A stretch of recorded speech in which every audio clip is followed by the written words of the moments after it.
The phone rang, a shrill and insistent sound that cut through the quiet hum of my afternoon.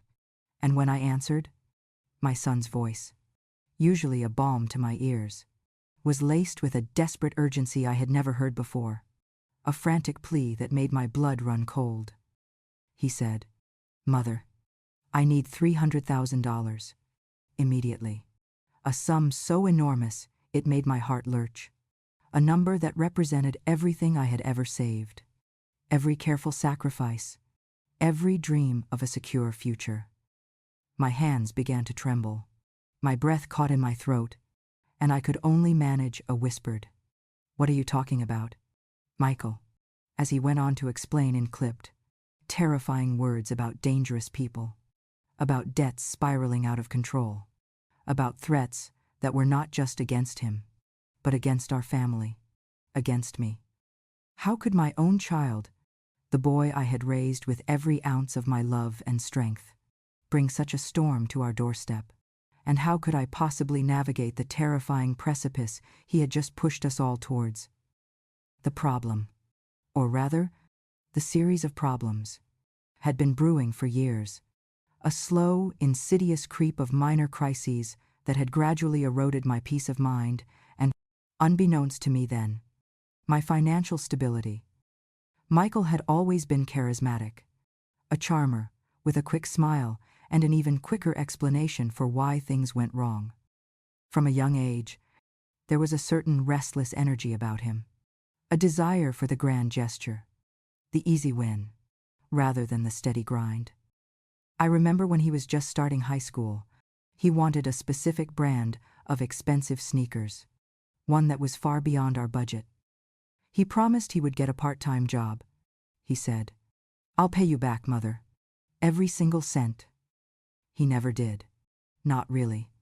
Not for the sneakers, nor for the series of other small loans I had extended over the years for car repairs that seemed suspiciously frequent, for business ventures that never quite materialized, for rent payments he occasionally claimed to be short on. Each time, I justified it, telling myself that a mother helps her child, that these were temporary setbacks, that he would eventually find his footing. My love for him, a deep, unwavering current in my life, blinded me to the pattern, to the subtle shifts in his behavior, the increasingly elaborate stories, the evasiveness when I asked for details. My late husband, Robert, had been the grounded one, the financial anchor, and after his passing, the responsibility for our family's security had fallen squarely on my shoulders. I had inherited a modest sum and, combined with my own diligent savings from years of teaching, I had managed to accumulate a comfortable nest egg, a sum that represented years of careful budgeting, of foregoing luxuries, of planning for a future without fear. It was my buffer, my shield against the unknown, my guarantee of dignity in my old age. I had meticulously managed every penny, tracking investments, consulting with trusted advisors, ensuring that I would never be a burden to anyone. This nest egg, this precious foundation of my independence, was what Michael was now demanding. Not asking, but demanding, with an edge of desperation that sent shivers down my spine. The call that day was different.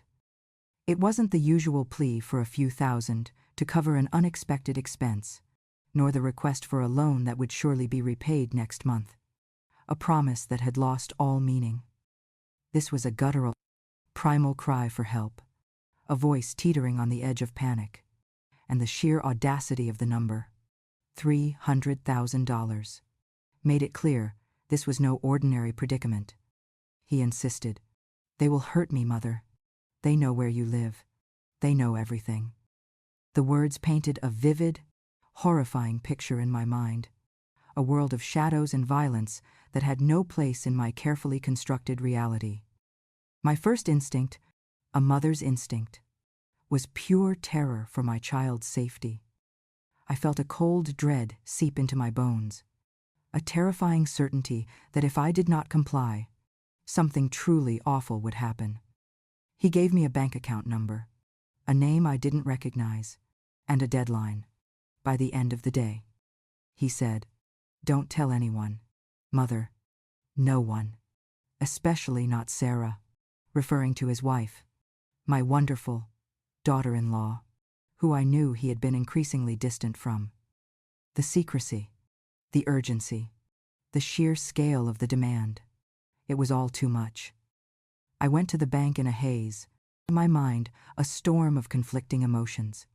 Fear for Michael, profound disappointment in his choices, and a terrifying sense of loss, knowing that my life's work was about to vanish in a single transaction. The bank manager, Mr. Henderson, a kind man who had known me for years, looked at me with concern as I sat across from his desk, my hands clasped so tightly my knuckles were white. He said, "Mrs. Davies, this is a significant withdrawal. Are you absolutely certain you want to proceed?" I could only nod, my voice stuck in my throat, tears welling in my eyes. How could I explain the terror, the silent threats, the image of my son in danger, without breaking his trust, without exposing the horrifying truth? I managed a strained smile, a performance of calm I was far from feeling, and murmured something about an urgent investment opportunity, a lie that tasted bitter on my tongue. The transfer went through. A few clicks on a keyboard, and just like that, $300,000, nearly every penny I had, was gone, vanished into the abyss of Michael's making. I walked out of that bank feeling hollowed out, an empty shell, as if a vital part of me had been surgically removed. The sun was shining, people were bustling by, but the world felt muted, lifeless. I had saved my son, perhaps, but I had lost myself. The days that followed were a blur of grief and numbness. I moved through my house like a ghost, the familiar rooms now feeling alien, haunted by the ghost of my lost security. I barely ate, barely slept, the weight of the betrayal pressing down on me, suffocating me. I had given everything, and what was left? An empty bank account, a heart full of sorrow, and a son whose problems, I now understood with chilling clarity, were far deeper than I had ever dared to imagine. It was during these dark days that a different kind of anger began to simmer beneath the surface of my despair, a righteous indignation that slowly started to warm my frozen spirit. This wasn't just about the money. It was about trust, about respect, about a lifetime of sacrifices taken for granted. I had enabled him, I realized, with a sickening jolt of self-recrimination.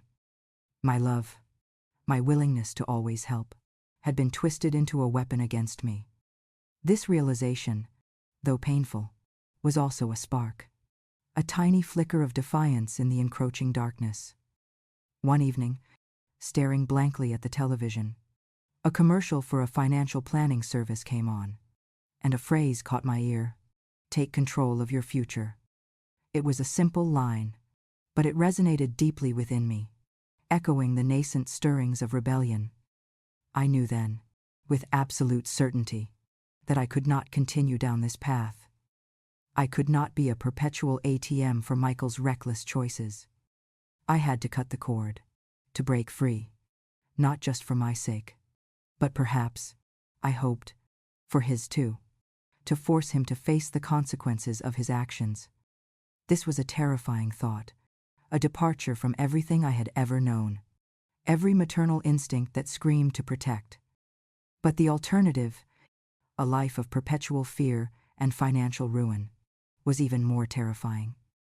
My closest friend, Elena Rodriguez, was a brilliant and compassionate lawyer, a woman whose wisdom and unwavering support had been a constant in my life since our college days. I called her that night, my voice raw with emotion, and poured out the entire horrifying story: the debts, the threats, the $300,000 gone. I expected shock, perhaps even judgment, but Elena listened with a quiet intensity, her expression unwavering, her eyes filled with understanding, not pity. When I finished, A silence hung heavy between us, broken only by my ragged breathing. Then, Elena spoke, her voice calm and firm. "Mary, you have to protect yourself now. You have to draw a line in the sand." She didn't scold me. She didn't tell me I was foolish. She simply offered a path forward. She said, "We need to secure whatever assets you have left, no matter how small, and we need to make a plan for you to disappear for a while." Disappear. The word hung in the air, both frightening and strangely liberating. It felt like a betrayal of my past, of my home, of the life I had built, but it also held the promise of a future where I was no longer defined by Michael's chaos. Elena outlined a meticulous plan. We would transfer any remaining funds, my small pension, a few residual investments, into a new secure account, one completely untraceable to my old identity. She advised me to change my phone number, to set up new email addresses, to sever all digital ties that could be exploited. It was a complex and emotionally draining process, a systematic dismantling of my life, piece by painful piece. Each document signed, each old account closed, felt like another nail in the coffin of my former existence, yet also a step towards a new one. Leaving my home was the hardest part. The house I had shared with Robert, where we had raised Michael, where countless memories were etched into every wall, every floorboard. I walked through the empty rooms, touching the cool surfaces of furniture, remembering laughter, tears, everyday moments that now felt impossibly distant. I packed only a few essentials, a small suitcase of clothes, some cherished photographs, a single box of keepsakes that could fit in a carry-on. Everything else, the furniture, the books, the artwork, the mementos of a lifetime, had to be left behind, sold, or put into storage. It felt like tearing off a limb, a painful but necessary amputation. Elena handled all the legalities, ensuring that the sale of my house and other assets would be managed discreetly. The proceeds deposited into the secure, untraceable account. She said, "This isn't running away, Mary. This is reclaiming your life." Her words were a lifeline, anchoring me in a sea of despair. The destination Elena suggested was Cancún, Mexico. She had a small condo there, a quiet retreat she rarely used, which she offered to me indefinitely. She said, "It's beautiful, it's peaceful, and it's far away." The idea of sun, sand, and turquoise waters felt like a stark contrast to the gray despair that had enveloped me, a promise of warmth for my frozen soul. I booked a one-way ticket. The act itself, a profound declaration of intent. As the plane ascended, leaving behind the familiar landscape of my life, I looked out the window, tears streaming down my face. A silent goodbye to the woman I had been, and a hesitant, fearful hello to the woman I was about to become. Cancún was an assault on my senses in the best possible way. The vibrant colors, the humid air heavy with the scent of salt and tropical flowers, the rhythmic sound of the waves crashing against the shore. It was a world away from the quiet suburban life I had left behind. A jolt to my system that forced me out of my introspection, if only for a few moments. Elena's condo was a small, charming space overlooking the Caribbean Sea and the vast expanse of blue, stretching endlessly to the horizon, became a symbol of the boundless possibilities that lay before me. If only I could find the courage to embrace them. The first few weeks were a struggle. Loneliness was a constant companion, a heavy cloak that wrapped around me even in the brightest sunshine. I missed my routine, my friends, even the mundane familiarity of grocery shopping in my old neighborhood. I missed Michael, the idea of him, the son I had always believed him to be, not the stranger who had held me hostage with fear. Guilt gnawed at me, a persistent voice whispering that I was abandoning him, that a good mother would never do this. But then I would remember the fear, the cold demand for money, the threat, and the guilt would recede, replaced by a fierce resolve. I had to heal. I had to rebuild. I started small. I explored the local markets, marveling at the vibrant handicrafts, the intricate jewelry, the colorful textiles. I found a small art supply store and, on a whim, bought some paints and canvases. For years, painting had been a neglected passion, pushed aside by the demands of motherhood and teaching. Now, with nothing but time, I began to dabble, hesitantly at first, then with a growing confidence. The act of creating, of mixing colors and bringing images to life on canvas, became a form of therapy, a way to channel my emotions, to express the beauty and the sorrow within me. I painted the sea, the tropical flowers, the vibrant street scenes, each brush stroke a release, a step towards rediscovering a part of myself I had long forgotten.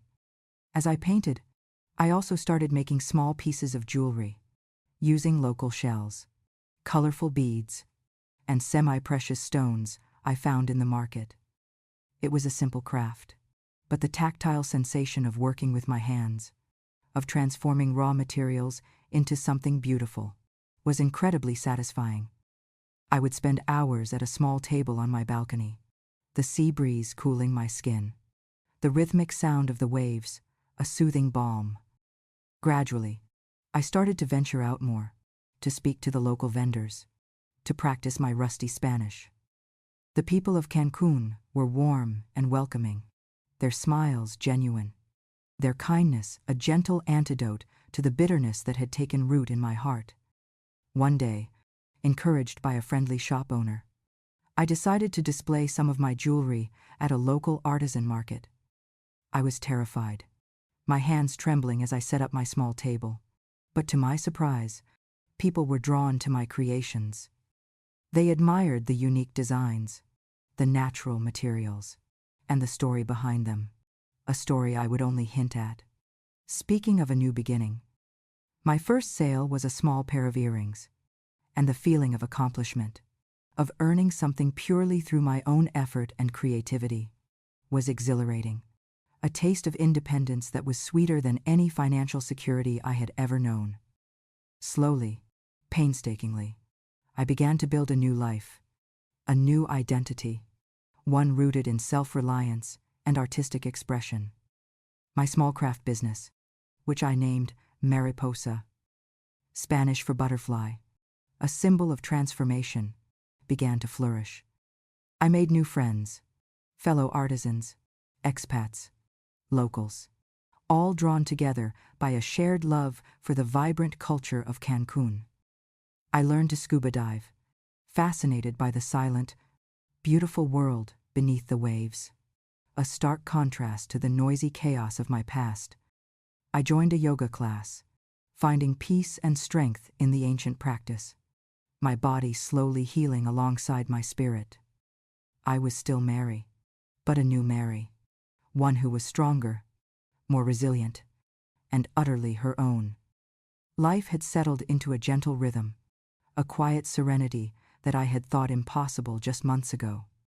Then, the past caught up with me, not with a bang, but with a polite, persistent call from Elena. Her voice was grave, serious, carrying a weight I instantly recognized. She said, "Mary, the authorities have been looking for Michael." She went on to explain that a major financial fraud investigation was underway, involving multiple victims, falsified documents, and high-interest loans. My heart sank, a familiar cold dread returning. But this time, it was mixed with a strange sense of inevitability. I knew, deep down, that this day would come. Elena said, "They've linked him to some serious schemes, and they've also found evidence of him using your identity, Mary, in some of the accounts, specifically relating to some of the high-interest loans he took out." The revelation that Michael had not only coerced me out of my savings, but had also used my identity, my good name, to further his criminal enterprise, was a fresh wound, a betrayal so profound it shook me to my core. It wasn't just a son taking advantage of his mother's love. It was a calculated act of deception, a blatant disregard for my trust and my legal standing. The initial wave of fear for him was replaced by a surge of anger, a fierce, protective instinct, not for Michael, but for myself, for my good name, for the innocent people he had harmed. Elena gently explained the gravity of the situation, the potential charges, the need for me to cooperate fully with the authorities. She emphasized that my testimony would be crucial, not just in proving Michael's involvement, but in clearing my own name, in demonstrating that I was a victim, not an accomplice. The decision to cooperate, to become an active participant in my son's downfall, was excruciating. Every fiber of my being recoiled from the idea. How could I, his mother, to stand in a courtroom and condemn him? The guilt, the shame, the profound sorrow for the lost boy he once was, threatened to overwhelm me. But Elena, ever steady, reminded me of Sarah, my daughter-in-law, and my grandchildren, who were now caught in the crossfire of Michael's actions. She said, "Mary, if you don't speak up, who will protect them? Who will ensure that they are not implicated, that they get the support they need?" The thought of Sarah, a kind and gentle woman, struggling to explain her husband's crimes to their innocent children, fueled a new resolve within me. I had to do this, not just for myself, but for them, to prevent the cycle of deceit and destruction from engulfing another generation. I flew back to the United States, a difficult journey filled with trepidation. The familiar landscapes of my home country felt alien, tinged with the bitterness of my past. I met with the investigators, a team of dedicated but stern individuals who listened patiently as I recounted my story, detailing Michael's demands, the threats, the transfer of my life savings. Each word was a painful reminder of the trauma I had endured, but also a step towards reclaiming my truth. They confirmed Michael's extensive network of fraud, his sophisticated schemes, his callous disregard for the victims, many of whom were vulnerable individuals desperate for financial help. They showed me documents, forged signatures, accounts opened in my name without my knowledge or consent. Seeing the tangible proof of his deception, the cold, hard evidence, solidified my resolve. This was not a misguided boy making a mistake. This was a man engaged in criminal activity, and he needed to be held accountable. The trial was a harrowing ordeal, a public dissection of my family's private tragedy. I sat in the witness box, facing Michael across the courtroom, a stark division between us that felt wider than any ocean. He looked different, thinner, his eyes devoid of their usual charm, replaced by a hollow defiance. Our eyes met for a fleeting moment, and I saw a flicker of something, perhaps shame, perhaps resentment. I couldn't be sure. The prosecutor, a sharp and empathetic woman, guided me through my testimony, asking gentle but pointed questions. I recounted the phone call, the threats, the bank transfer, the profound impact it had on my life. My voice trembled at times, but I refused to break, holding on to the image of Sarah and my grandchildren, their futures depending on my courage. I spoke of the love I had for my son, the sacrifices I had made, and the heartbreaking realization that his actions had forced me to choose between my own survival and his endless demands. The courtroom was silent, palpable tension in the air, as I laid bare the most painful chapter of my life. My testimony, combined with the overwhelming evidence presented by the prosecution, painted a damning picture of Michael's deception and manipulation. Sarah, my daughter-in-law, was there, sitting in the public gallery, her face etched with pain, but also with a quiet strength. I caught her eye, and we shared a silent nod of understanding, a bond forged in shared sorrow. The jury's verdict came swiftly. A resounding pronouncement of guilty on multiple counts of fraud, conspiracy, and identity theft. Michael was sentenced to 12 years in federal prison. As the judge delivered the sentence, a wave of complex emotions washed over me. Relief that justice had been served, but also a profound, aching sorrow for my son, for the life he had thrown away, for the future that would now be spent behind bars. It was a tragedy of immense proportions, a culmination of years of choices that had led us all to this devastating point. I left the courthouse feeling utterly drained, but also, for the first time in a very long time, a sense of grim peace. The weight of his secrets, the burden of his actions, no longer solely mine to bear. But the story, as I soon learned, was not yet over.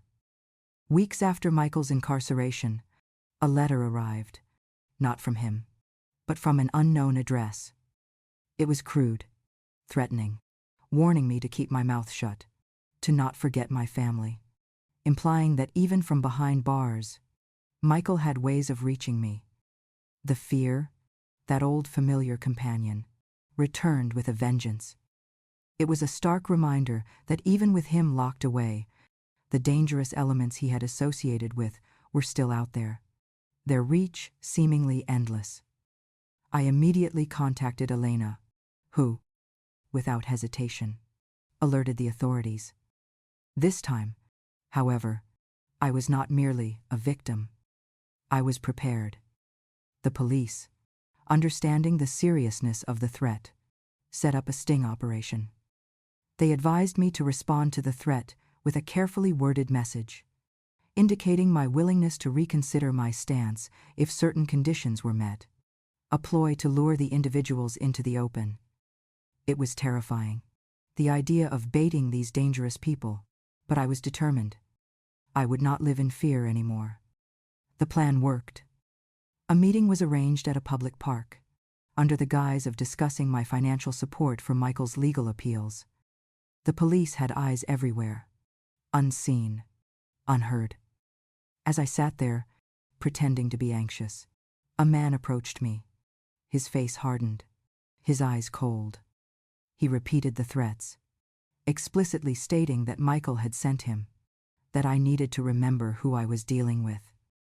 Just as he was about to deliver a more direct warning, the police swooped in, apprehending him and 2 other individuals who had been acting as lookouts.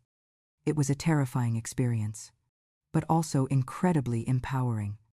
I had faced down the shadows, and I had emerged victorious. The arrest of these individuals directly linked them back to Michael, proving he had used his connections from within prison to try and intimidate me, to manipulate the legal process. This additional crime, witness tampering and attempted intimidation, led to further charges against Michael, resulting in an additional 5 years added to his sentence, a total of 17 years. It was a harsh consequence, but a necessary one. It solidified my resolve to maintain the boundaries I had so painstakingly established. There would be no more financial aid, no more enabling, no more silent sacrifices. My healing, my life, depended on it. With the legal battles behind me, I could finally focus entirely on rebuilding my life.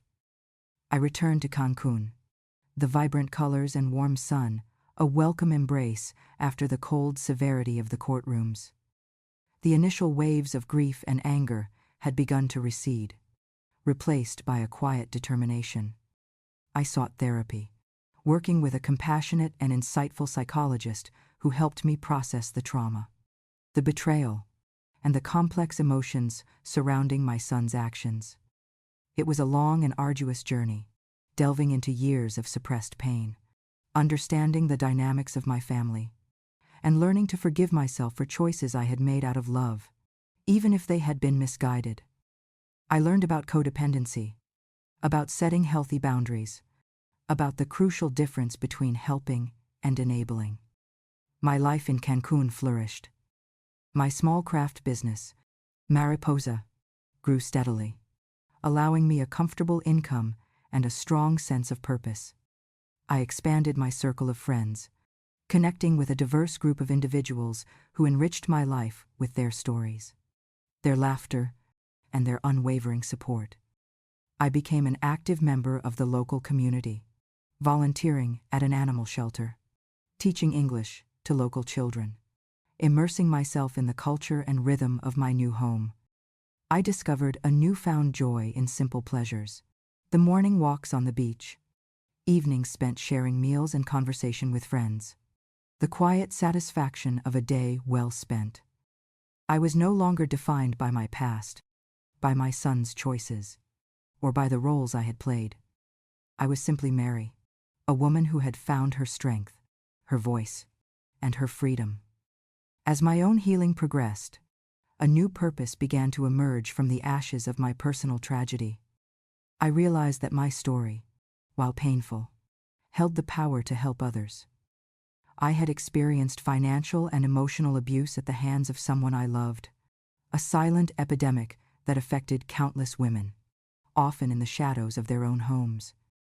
I felt a strong call to action, a desire to transform my pain into purpose, to prevent other women from enduring the same ordeal.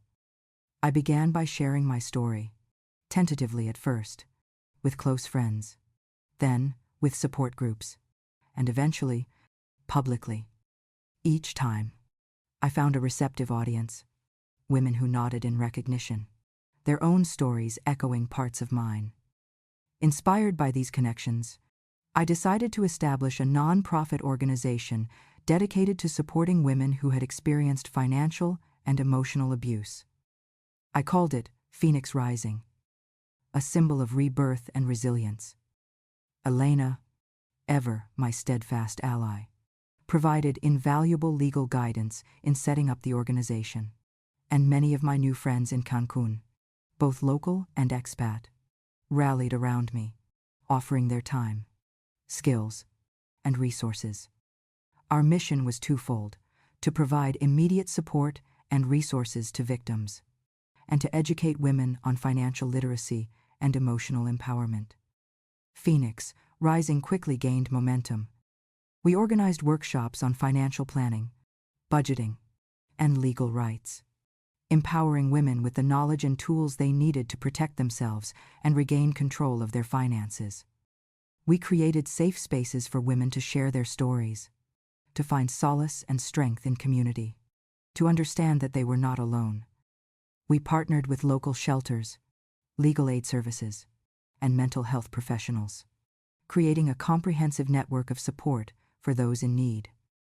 I poured my heart and soul into the organization, working tirelessly, drawing on my own experiences to shape our programs and connect with the women we served.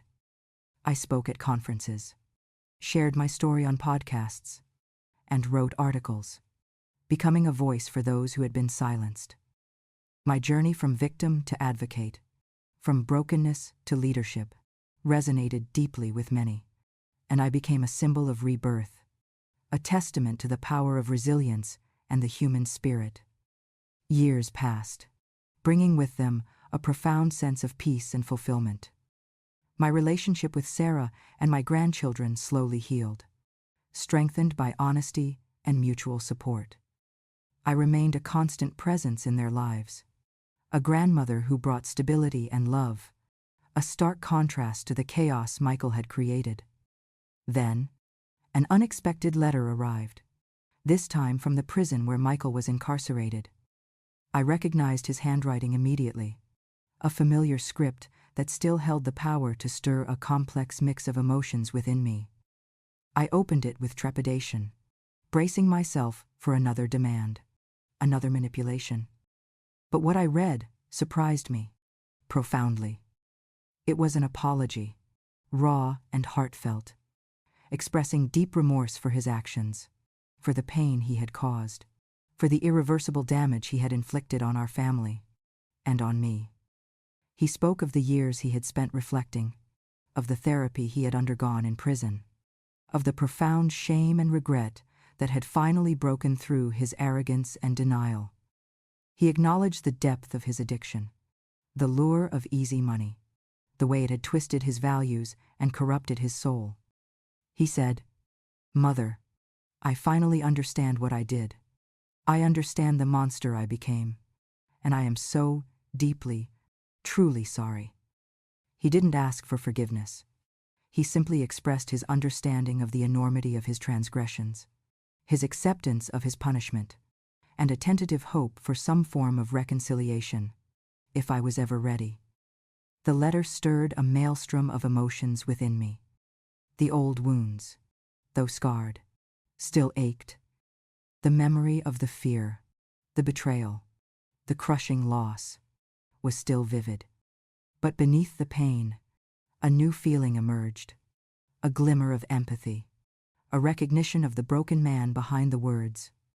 He was no longer the arrogant, manipulative son who had terrorized me. He was a prisoner, stripped bare of his defenses, finally facing the consequences of his choices. After much contemplation, and with Elena's gentle counsel, I decided to respond, not with an outpouring of emotion, but with a carefully worded letter acknowledging his apology, stating that I appreciated his words, and that I would consider a path forward, but one built on strict boundaries and mutual respect. Over time, our communication slowly evolved. He was eventually transferred to a semi-open prison facility, allowing for supervised release and opportunities for rehabilitation. Our first meeting was at a public facility, a neutral ground, carefully orchestrated by the prison authorities. It was awkward, tense, filled with unspoken words and the heavy weight of our shared past. He was thinner, his face lined with the experiences of prison life. His eyes, once so calculating, now held a haunted, subdued quality. He apologized again, directly, his voice cracking with emotion, and I listened, my heart a complex mix of sorrow and a tentative hope. I said, "Michael, I can't forget what happened, but I am willing to try and build something new, something that is healthy, but it must be on my terms, with clear boundaries. Our relationship today is one of careful, limited contact. We meet occasionally, always in public places, always with the understanding that the past cannot be erased, but a different kind of future can be forged. There are no more financial requests, no more manipulations, no more demands. He is working to rebuild his life, taking responsibility for his actions, and seeking genuine redemption. I have maintained my boundaries, steadfastly refusing to fall back into old patterns of enabling or sacrificing my own well-being. My love for him, though irrevocably changed, still exists, a quiet, protective ember, but it is a love that now understands the necessity of self-preservation, of drawing firm lines, of saying no when necessary. My journey has taught me profound lessons. It taught me that sometimes the hardest choices are the most loving ones, that cutting ties is not an act of abandonment, but an act of self-preservation, a crucial step in breaking the cycle of manipulation and abuse.